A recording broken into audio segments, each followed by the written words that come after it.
নমস্কার বন্ধুরা, পুষ্পকানন থেকে অয়ন কথা বলছি। এতক্ষণে আপনারা থাম্বনেল আর টাইটেল দেখে বুঝেই গিয়েছেন যে আজকের ভিডিওটার বিষয়বস্তু কি। হ্যাঁ বন্ধুরা, একদমই ঠিক গেস করেছেন। ক্যামেলিয়া। ক্যামেলিয়া নিয়ে কোনো ভিডিও আজ অব্দি পুষ্পকাননে নেই। এই প্রথম একটা ক্যামেলিয়া নিয়ে ভিডিও বানাতে চলেছি, তাও সেটা নীলদার সাথে। নীলদা আপনাদেরকে আজকে ক্যামেলিয়া সম্পর্কে এ টু জেড, প্রতিস্থাপন থেকে মাটি তৈরি থেকে শুরু করে সম্পূর্ণ পরিচর্যা নীলদা আজকে দেখাবেন হাতে কলমে। সবাইকে অনুরোধ করব ভিডিওটা সম্পূর্ণ দেখবেন, মাঝপথে স্কিপ করবেন না, তাহলে কিন্তু অনেক তথ্য থেকে আপনারা বঞ্চিত হবেন। তো বন্ধুরা চলুন শুরু করি আজকের নতুন ভিডিও। নীলদা, আপনাকে অনেক অনেক সুস্বাগতম পুষ্পকানন নমস্কার। চ্যানেলে। তো আজকের ক্যামেলিয়া ভিডিও ক্যামেলিয়া। হ্যাঁ, আমি বলি প্রথমে, বলুন। ক্যামেলিয়া এই সময় ছোট গাছগুলো আমরা যখন কিনে আনি, তো ক্যামেলিয়া নর্মালি এরকম গার্ডেন সয়েলে রাখাটা ঠিক আছে, কিন্তু সেটা বড় গাছ আমাদের এই ক্লাইমেটে, কারণ ক্যামেলিয়া ক্লাইমেটটা অ্যাকচুয়ালি নর্থ বেঙ্গলের দিকে ভালো হয়, যেখানে কিনা আপনার ওই তোমার ওই ঠান্ডা ঠান্ডা ওয়েদার, ঠিক আছে, শীতের প্রাচুর্য বেশি, ইয়ে বেশি এবং শীতের লংজিভিটি বেশি। এইরকম জায়গাতে ক্যামেলিয়া বেশি ভালো হয়। এরকম প্রখর হিট বা 40-42 তাপমাত্রা এই জায়গায় এরকম অসুবিধা হয় একটা, ঠিক আছে। তো এইখানে কি করতে হবে, এখানে বৃষ্টিও তেমন প্রচুর হয়। তো ক্যামেলি যখন থাকবে রিপোর্টিং, এই ছোট গাছ কিন্তু এই গার্ডেন সরে থাকলে বর্ষাকালের দিকে মুশকিলে পড়ে যাবে, বরং ঠিক আছে এই সময়টা শীতকালে। তো আমাকে করতে হয় কি, আমি দেখলাম রিপোর্টিং করে নিতে হবে আমাদের নিজের মতন করে এই ওয়েদারের জন্য। আবার এই গাছ যখন বড় হয়ে যাবে 10 ইঞ্চির মতন, তখন আবার আমি এই ধরনের হালকা গার্ডেন সরে রাখতে পারবো। তো ছোট গাছের রিপোর্টিংটা আমি দেখাই প্রথমে, কিভাবে মাটি তৈরি করতে হয়, কি ব্যাপার। তো আমি প্রথমে গাছটাকে বার করে নেবো, ঠিক আছে। বার করে নিয়ে আমি এইটাকে একটুখানি মাটিটাকে ইয়ে করে দেবো, মানে পাতি একটুখানি ঝেড়ে দেবো, গোড়াটা একটু রেখে দিলাম হালকা করে। এই বার করে নিলাম গাছটাকে। এটা মোটামুটি নতুন মাটি দেখতে পাচ্ছি আমি, একদম ঠিকঠাক মাটি আছে। তো এর সঙ্গে আমি করব কি, আমি করব কিছুটা হলো সিন্ডার মিশিয়ে নেবো, নর্মাল সিন্ডার কিছুটা, মানে পোরাসিটি বেশি তৈরি করবো এটা আমি, ঠিক আছে, এটা করে বর্ষায় আমার কোনো রকম সমস্যা যাতে ছোট গাছে না করতে পারে। সিন্ডার মেশাবো কিছুটা, কিছুটা লিপ মোল্ড আর ইয়ে মিশিয়ে নেবো, লিপ মোল্ড টাইপের কিছু গুঁড়ো করা লিপ মোল্ড মিশিয়ে নেবো এর মধ্যে, ঠিক আছে। একদম গুঁড়ো লিপ মোল্ড মিশিয়ে নেবো, লিপ মোল্ড পাতা ভাঙা থাকলে হবে না, ঠিক আছে। এবং এর সঙ্গে আমি মেশাবো হচ্ছে একটু ভার্মি কম্পোস্ট। এটা কিন্তু খুব বেশি দিলে চলবে না, অল্প একটু ভার্মি কম্পোস্ট মিশিয়ে নেবো, ঠিক আছে। ভার্মি কম্পোজের জায়গায় গোবর সার চলতে পারে? হ্যাঁ, সেটাও চলতে পারে, সেটাও চলতে পারে। তো আমি এই খানিকটা জিনিসটা মিশিয়ে নিলাম। তো দেখলাম যে মোটামুটি একটা করকরে মাটি মোটামুটি তৈরি হয়ে গেল এখান দিয়ে। তো আরেক মুঠো সিমেন্ট আমার যা মন বলছে মেশাতে হবে, কারণ এখন অতটা প্লাস হয়নি জিনিসটা। এই যে বস্তুটি তৈরি হলো, এটা মোটামুটি আমার ছোট গাছের জন্য একটা আইডিয়াল জিনিস তৈরি হয়ে গেল, ঠিক আছে। বন্ধুরা ভালো করে খেয়াল করুন ভিডিওটা কিন্তু। এটা মাটির টব দিলেও হয়, আপনারা মাটির টব চেষ্টা করার, আমি এই টবেই করে দিচ্ছি মোটামুটি, ঠিক আছে। মানে মাটির টবে কাজটা ভালো হবে, কিন্তু আপনি এখানে প্লাস্টিকের টবে করে দেখাচ্ছেন ডেমো পারপাসে। হ্যাঁ, বন্ধুরা দেখুন, এই সয়েল মিডিয়াটা নীলদা যেভাবে তৈরি করলো হাতে কলমে, আপনারা সবাই দেখেছেন। দেখুন মাটির মধ্যে দেওয়া হচ্ছে খোল্লাম খুঁজি। অনেকগুলো করে দিয়ে দিলাম আমি, ঠিক আছে। এটা এইভাবে দিয়ে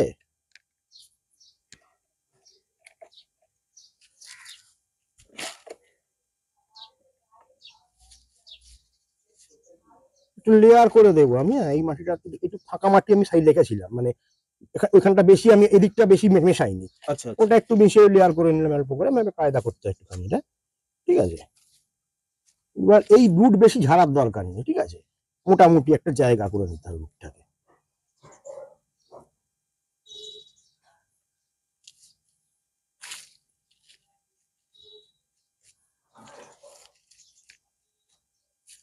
নীলদা, এটাকে একটু বড় পটে বসালে মনে হয় ভালো হতো নাকি? না না না, বেশি বড় পটে বসানো মানে মুশকিল।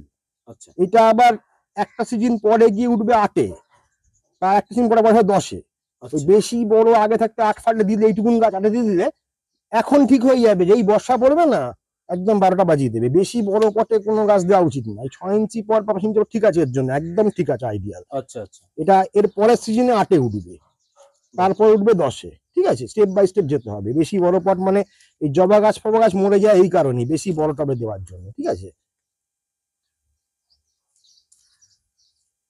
তো এই হয়ে গেল একদম ইয়ে। প্রতিস্থাপন কিন্তু সম্পূর্ণ হলো বন্ধুরা। আপনারা এইবার দেখলেন আমি এর ভিডিওটা। টোটাল পরিচর্যা পত্রগুলো বলতে শুরু করবো। হুম। একটু জল দিয়ে দেখাই মাটিটা কিরম কি তৈরি হলো, তাহলে পরে বুঝতে সুবিধা হয়। বন্ধুরা, আপনাদের জ্ঞাতার্থে বলি, এই যে নীলদা মিডিয়াটি তৈরি করলেন, এটি হাতে কলমে আপনাদেরকে দেখালেন। এই হচ্ছে সেই ক্যামেলিয়া গাছ যেটার প্রতিস্থাপন হলো। এবার দেখুন এতে জল দিয়ে নীলদা প্রতিস্থাপন আমি এটাকে এবার এখানে এদিকে নিয়ে চলে আসো, এটা হ্যাঁ, এটাকে এবার হালকা করে জল দিই একটুখানি, ঠিক আছে, সুর করে নেমে গেল একদম জলটা। ওয়েল ড্রেনেজ সয়েল যেটাকে বলে, একদম টুক করে নেমে গেল, সুপার ড্রেনেজ। দেখুন বন্ধুরা করে নেমে গেল জলটা।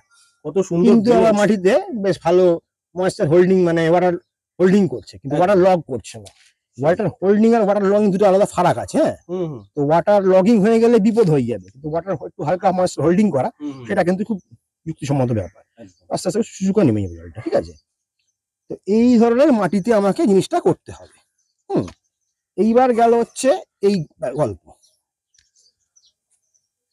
এবার আমি এর পরিচর্যা, দেখুন এর পরিচর্যা বলতে সেরকম কিছু নেই। এর পরিচর্যা বলতে এতে রোগ পোকার আক্রমণ খুব কম হয়, মিলিবাগটা ভালো রকম লাগে। মিলিবাগ থেকে সাবধানে রাখতে হবে আমাকে, একে একতারা স্প্রে করে মাঝে মাঝে রাখতে হবে। বর্ষাকালে একটু অ্যামিস্টার টপ স্প্রে করে রাখতে হবে 2-3 বার, খুব বৃষ্টিতে।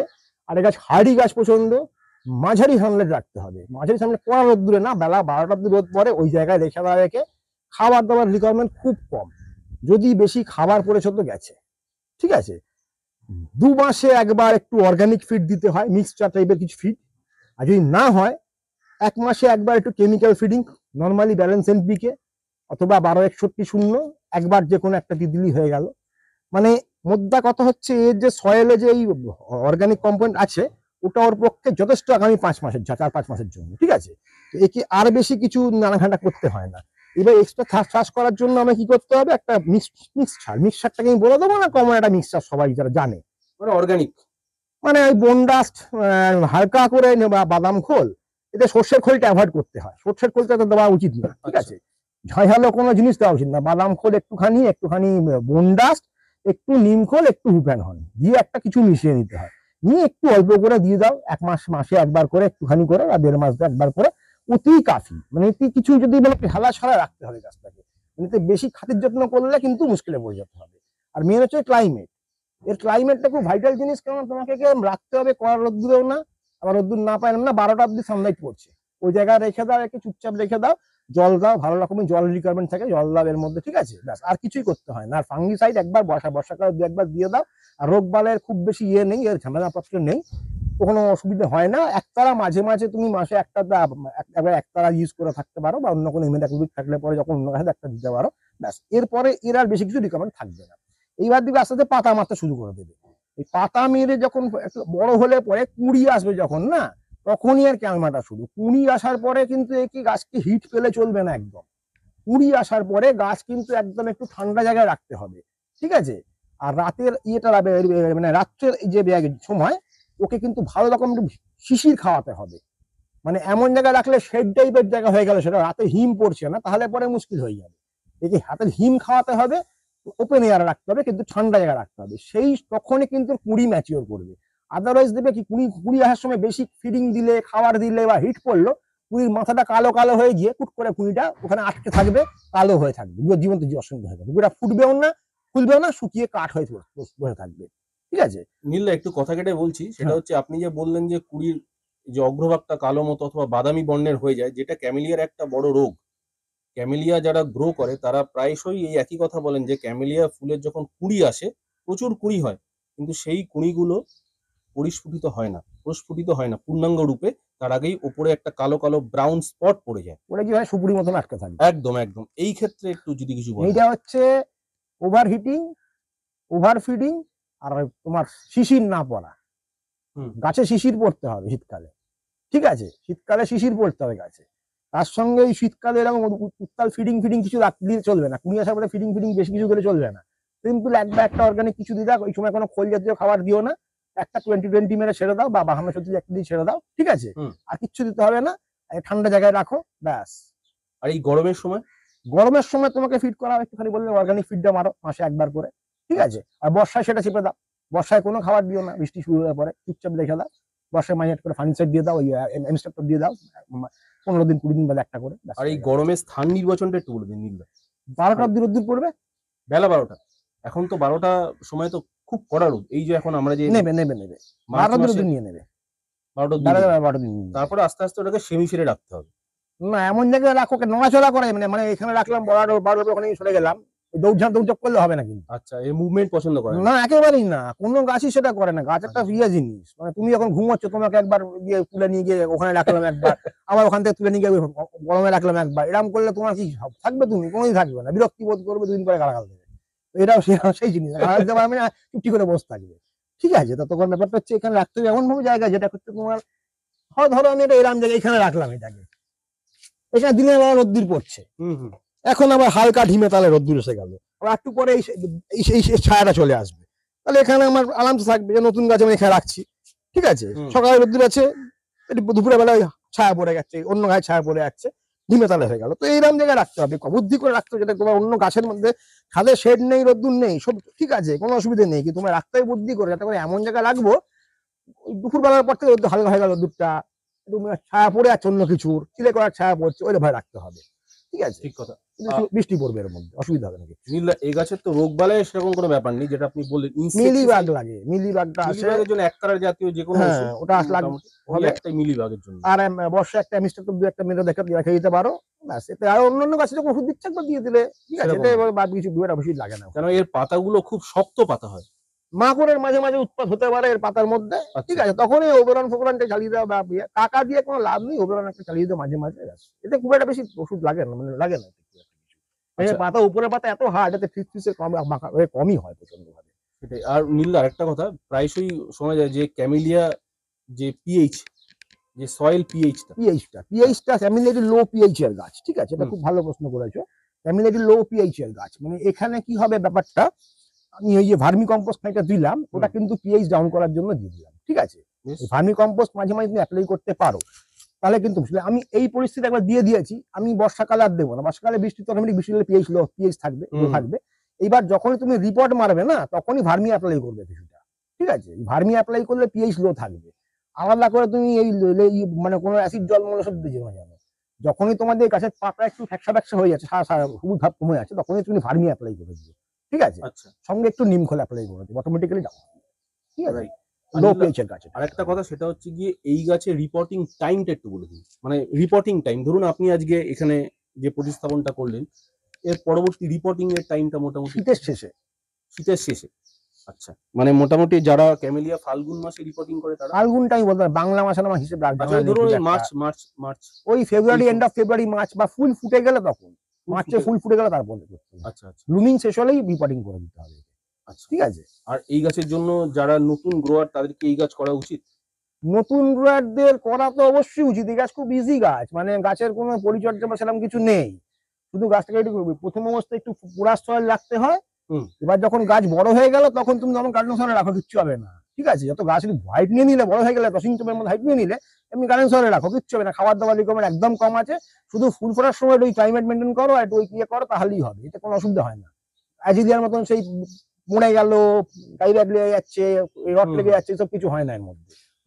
এর শুধু সমস্যা একটাই, সেটা হচ্ছে কুড়ির ওপরে যে, হ্যাঁ, আর হিট, এইটা হিট থেকে একে বাঁচিয়ে রাখতে হবে। হ্যাঁ, হিট থেকে বাঁচানো গরমকালে থেকেই যাবে হিটে, কিন্তু ফুল ফলের সময় হিট থেকে তুমি রাখতে হবে, আর শিশির পড়তে দিতে হবে। খুব হার্ডি গাছ, ইজি গাছ, খুব চাপের কিছুই না। সেটাই। যাই হোক, তো বন্ধুরা, আজকের এই ভিডিও থেকে নতুন নতুন অনেক তথ্য উন্মোচিত হলো ক্যামেলিয়ার ব্যাপারে। ক্যামেলিয়া ফুল গাছের একটা সম্পূর্ণ গাইড, একটা সম্পূর্ণ ভিডিও আপনাদের হাতে দিতে পারলাম, আজকে তুলে ধরলাম। আপনাদের সবাইকে অনুরোধ করব, ভিডিওটা খালি নিজেরা মধ্যেই সীমাবদ্ধ রাখবেন, একটু নিজেদের গার্ডেনিং লাভিং, যারা প্লান্টস লাভিং, যারা ফ্রেন্ড সার্কেল আছে, তাদের মধ্যে একটু ছড়িয়ে দিন কাইন্ডলি। সবাইকে একটু দেখতে উৎসাহিত করুন। আর চ্যানেলটা ভালো লাগলে, ভিডিওটা ভালো লাগলে অবশ্যই লাইক করবেন। আর নীলা কিছু বলবেন? হ্যাঁ, বলবো হচ্ছে একটা কথা, ওই যে যেটা বললাম, ভার্মি কম্পোস্ট অ্যাপ্লাই করার মাঝে মাঝে, ওই রিপোর্টের সময় ভার্মি কম্পোস্ট দেওয়া বা উপরে একটু মাঝে মাঝে ছড়িয়ে দেওয়া, এটা তো একটা খুব দামি দরকার ছিল। আমি একটা জিনিস বলি, আমি সর্ষের খোল থেকে বারণ করলাম এখানে। হ্যাঁ, দেখলাম, শুনলাম। হ্যাঁ, ওটা কেন বললাম, তার তো কোনো কারণ থাকতে পারে, নিশ্চয়ই একটু আলোচনা করি সেই বিষয়। হ্যাঁ, নিশ্চয়ই। লোকে তো অন্ধের মতন কাজ করবে, তাহলে সর্ষের খোল কি দিতে বলেনি দিয়ে দিই। সর্ষের খোল দিলে কি ইনিশিয়ালি পিএইচ ডাউন হয়ে গেলে পরবর্তীকালে পিএইচটা আপ তুলে দেবে। ঠিক আছে, আচ্ছা, ওই জন্য সর্ষে খোলটা দিতে বারণ করলে হবে। রাইট। সেক্ষেত্রে তোমার মাঝে মাঝে যদি ভার্মি আপনি করো অল্প করে পিএইচ লো পিএইচ এর গাছ এগুলো কিন্তু, ঠিক আছে, যত নর্থ বেঙ্গলের লো পিএইচ এর গাছ, মানে পিএইচ অ্যাসিডিক সয়েল চায়ের মধ্যে, সেই জন্যই এটা বারণ করে ভার্মি অ্যাপ্লাই করার কথা হচ্ছে। একদম খুব সুন্দর ঠিক তথ্য। আছে। এই কারণেই নীলদার ভিডিওগুলো মানুষ এত ভালোবাসে, এত প্রেফার করে। সবাই আপনাকে এত রেসপেক্ট করে। বিকজ আপনি টেকনিক্যালি কিছু প্রত্যেকটা জানতে হবে লোককে, নইলে বন্ধের মতন যদি করতে হ্যাঁ, থাকলো পরবর্তীকালে সে ফেসে গেল, সেটা তো স্বাভাবিকভাবে মুশকিলের আপনি ব্যাপার। প্রত্যেকটা ব্যাপার এত খুঁটিনাটি বিশ্লেষণ করেন এবং ভেঙে বোঝান, তাতে কি হয় নতুন গ্রোয়াররা উৎসাহিত হন বাগানের প্রতি। এটা আমার খুব ভালো লাগে নীলদা। যাই হোক, আজকে ক্যামেলিয়ার ভিডিওতে আপনারা অনেক কিছু সবাই জানলেন বন্ধুরা। সবাইকে অনুরোধ করব, ভিডিওটা ভালো লাগলে ভিডিওটা লাইক করবেন, কমেন্ট বক্সে কিন্তু নিশ্চয়ই জানাবেন কেমন ধরনের ভিডিও নীলদার থেকে আপনারা এক্সপেক্ট করছেন। নিশ্চয়ই আমি সেই ভিডিও আপনাদের কাছে তুলে ধরবো। আর চ্যানেলটাকে অবশ্যই সাবস্ক্রাইব করে ভবিষ্যতের নোটিফিকেশনগুলো পেতে থাকবেন। আজকে বিদায় নিচ্ছি নীলদা। নমস্কার। সবাই ভালো থাকবেন বন্ধুরা, পাশে থাকবেন। নমস্কার।